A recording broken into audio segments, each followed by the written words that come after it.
students, welcome to my channel. Today we will discuss the next chapter of chemistry, that is periodic classification of elements. ठीक है, periodic classification of element. This is the last chapter. Okay, so first of all we will discuss कि हमें इसे पढ़ना क्या क्या है. ठीक है, हमें इस चैप्टर में क्या क्या डिस्कस करना है.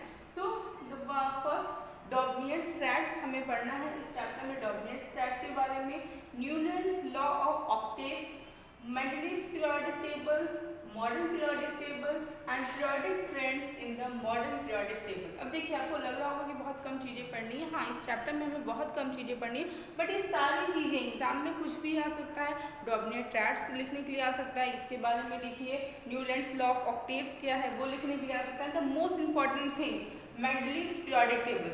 ठीक है, मेंडलीव पीरियोडिक टेबल के मेरिट एंड डीमेरिट्स. ठीक है, merits and demerits mean advantages and disadvantages. ठीक है, तो मेरिट्स एंड डीमेरिट्स अक्सर नॉर्मली एग्जाम में आता है.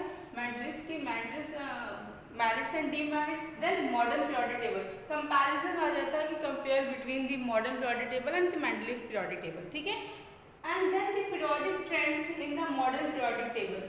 अब अभी जो हम लोग टेबल पढ़ते हैं, ठीक है, अभी इस टाइम पे जो हम लोग टेबल यूज़ कर रहे हैं that is the modern periodic table. ठीक है, तो मॉडर्न पीरियोडिक टेबल में पीरियोडिक ट्रेंड्स, जस्ट लाइक कि आपने बोला कि वैलेंसी, तो वैलेंसी का ट्रेंड क्या है. मॉडर्न पीरियोडिक टेबल में वैलेंसी का ट्रेंड क्या है, या फिर मेटालिक कैरेक्टर. हम लेफ्ट से राइट की तरफ जाएंगे तो मेटालिक पीरियोडिक टेबल में तो मेटालिक कैरेक्टर इंक्रीज होगा, डिक्रीज होगा. तो ये पीरियोडिक ट्रेंड्स क्या हैं, इसके बारे में हमको डिस्कस करना है. ठीक है, वो चैप्टर में जब हम पढ़ेंगे आपको समझ में आएगा. ठीक है, so this is the syllabus, और इसमें सारे पॉइंट्स इंपॉर्टेंट हैं. इसमें ऐसा कोई भी पॉइंट नहीं है जो इंपॉर्टेंट नहीं हो, सारे पॉइंट्स इंपॉर्टेंट है. ठीक है, the most important modern periodic table and Mendeleev periodic table. Okay, now we will discuss in this lecture that is Dobereiner triad. So a topic, firstly we will discuss about the Dobereiner triads. इसके पहले मैं आपको बता दूं कि मैंने लिखा क्या है, पीरियोडिक क्लासिफिकेशन ऑफ एलिमेंट्स. तो पीरियोडिक क्लासिफिकेशन की ही क्यों गई, क्यों हम लोगों ने एलिमेंट्स को क्लासीफाई किया गया in different groups and periods. देखो, रीज़न बिहाइंड इट कि जब एट द टाइम जब एलिमेंट्स की डिस्कवरी कंटिन्यूसली हो रही थी, अभी आज के टाइम पे जो एलिमेंट्स हैं वो टोटल 118 एलिमेंट्स नोन है. ठीक है, तो उस तरह से जब पहले के टाइम पे जैसे जैसे एलिमेंट्स की डिस्कवरी हो रही थी, तो इट इज़ वेरी डिफ़िकल्ट. ठीक है, it is very difficult to learn and remember the properties of all elements. सारे एलिमेंट्स की प्रॉपर्टीज़ को लर्न करना, उसको याद रखना, it is very very difficult. ये टास्क हमारे लिए बहुत डिफ़िकल्ट था. सो साइंटिस्ट के मन में ये क्वेश्चन ये आया कि हम क्यों ना हम एलिमेंट्स को इस तरह से उनके अकॉर्डिंग टू देयर प्रॉपर्टीज़, उनकी प्रॉपर्टीज़ के अकॉर्डिंग हम उसको अरेंज करें, क्लासीफाई करें, जिससे we can read about, we can learn about each and every element, जिससे हम हर एक एलिमेंट्स के बारे में लर्न कर सकें, उसकी प्रॉपर्टीज़ के बारे में याद रख सकें. ठीक है, अगर हम जैसे अभी 118 एलिमेंट्स हैं, तो हम एक एक एलिमेंट, अगर एलिमेंट्स का क्लासिफिकेशन नहीं हुआ होता तो इन सारे एलिमेंट्स की प्रॉपर्टीज़ को लर्न करना, पढ़ना, इट इज़ वेरी डिफ़िकल्ट, बहुत डिफ़िकल्ट हो जाता है हमारे लिए. इसलिए साइंटिस्ट ने क्या किया, एलिमेंट्स को उन्होंने सोचा कि क्यों ना हम एलिमेंट्स के बीच में एक ऐसा पैटर्न देखें, एक ऐसा पैटर्न फाइंड आउट करें, उस पैटर्न के अकॉर्डिंग एलिमेंट्स को क्लासीफाई करें, जिससे ईजी हो हर एलिमेंट्स के बारे में स्टडी करना. ठीक है, उन हर एलिमेंट्स की प्रॉपर्टीज़ को जानना हमारे लिए क्या हो जाए, ईजी हो जाए.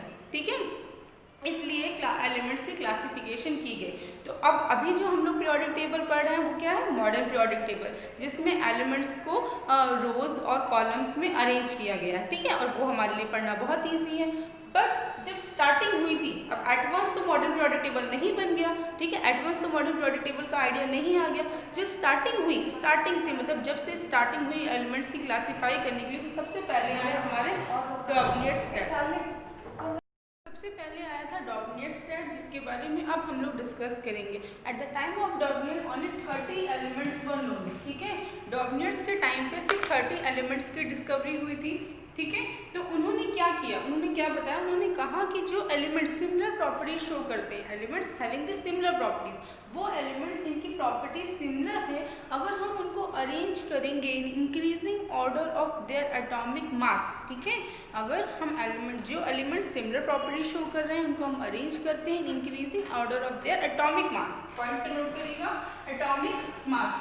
If we arrange them in increasing order of their atomic mass, atomic masses में अगर हम अरेंज करते हैं, ठीक है, तो डॉपलियर ने क्या किया था, 3 के एलिमेंट्स का ग्रुप बनाया था, ठीक है। जिस जो 3 एलिमेंट्स का उन्होंने ग्रुप बनाया, इसी को हम लोग बोलते हैं ट्राइड्स, ठीक है, यही हमारा कहलाता है ट्राइड्स। तो उन्होंने क्या बोला कि if we arrange the elements, ठीक है, एलिमेंट्स हैविंग सिमिलर प्रॉपर्टीज, जिनकी प्रॉपर्टीज सिमिलर है, उन 3 एलिमेंट्स को अगर हम अरेंज करते हैं, then the atomic mass of the middle element, then the atomic mass of the middle element is the average of first and the third, mean first and the last element। अब ये आप कैसे समझोगे, suppose मैंने एक example लिया, lithium, sodium, potassium. अब सबका एटॉमिक नंबर क्या है, 7, 23 एंड 39, ठीक है, ये डॉबलेट्स का ट्राइड है। अब इसमें हमने क्या किया, ये एटॉमिक मास है, ठीक है, ये क्या है, एटॉमिक मास।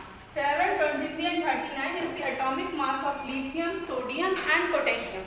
तो उन्होंने बोला कि अगर हम लिथियम, सोडियम और पोटेशियम, क्योंकि ये सिमिलर प्रॉपर्टीज का शो करते हैं, दे ऑल आर मेटल्स, ये सारे के सारे क्या हैं, मेटल्स हैं, ये सिमिलर प्रॉपर्टीज शो करते हैं। तो इन जो एलिमेंट सिमिलर प्रॉपर्टीज शो करते हैं, अगर हम उनको अरेंज करते हैं increasing order of their atomic mass, then the atomic mass of this middle element is the average of first and last element।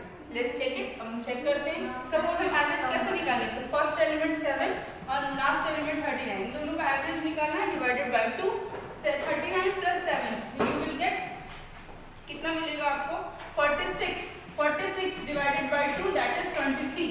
तो आपका एटॉमिक मास मिडिल एलिमेंट का आ गया, ठीक है। तो इसी को हम लोग बोलते हैं डॉबलेट स्टैट, क्योंकि उन्होंने 3 एलिमेंट्स हैविंग सिमिलर प्रॉपर्टीज उनका ग्रुप बनाया था, और उन्होंने बोला if we arrange this elements in increasing order of their atomic mass, then atomic mass of the middle element is the average of first and last elements, ठीक है। इस तरह से डॉबलियर, ये जो मैंने आपको लिखा है lithium, sodium and potassium, this is the Dobereiner स्टैट, ये डॉबलियर ने ही बताया है, ठीक है। इसी तरीके से उन्होंने 2 ग्रुप और बनाया था, 2 ट्राइड्स और बनाए थे, ठीक है, उसको भी हम लोग डिस्कस कर लेते हैं।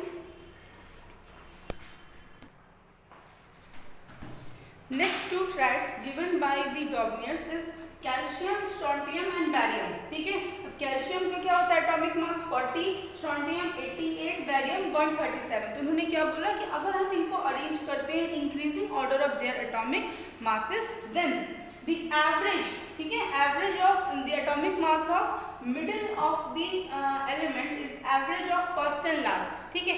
अब एग्जैक्टली नहीं आएगा, ठीक है। अब ऐसे कंडीशन उन्होंने जब स्टार्टिंग की थी तो उन्होंने ये बोला कि जो एवरेज तो आएगा बट वो अप्रॉक्सीमेट वैल्यू आएगी, एग्जैक्ट आप कहोगे एग्जैक्ट वैल्यू आ जाएगी, तो ये नेसेसरी कंडीशन नहीं है। जैसे सपोज 40, अगर हम इस पे डॉबलेट ट्राइड लगाते हैं तो क्या होगा, 40, इसको हमने इंक्रीजिंग ऑर्डर में रखा है, 40 प्लस 137, तो आना क्या चाहिए, मिडिल का एटॉमिक नंबर। तो आप इन दोनों को ऐड करोगे, यू विल गेट 7, 4, 1, 147/2। अगर हम इसको डिवाइड करते हैं, ठीक है, 137, अब इसको हम डिवाइड करते हैं तो आपको क्या मिलेगा,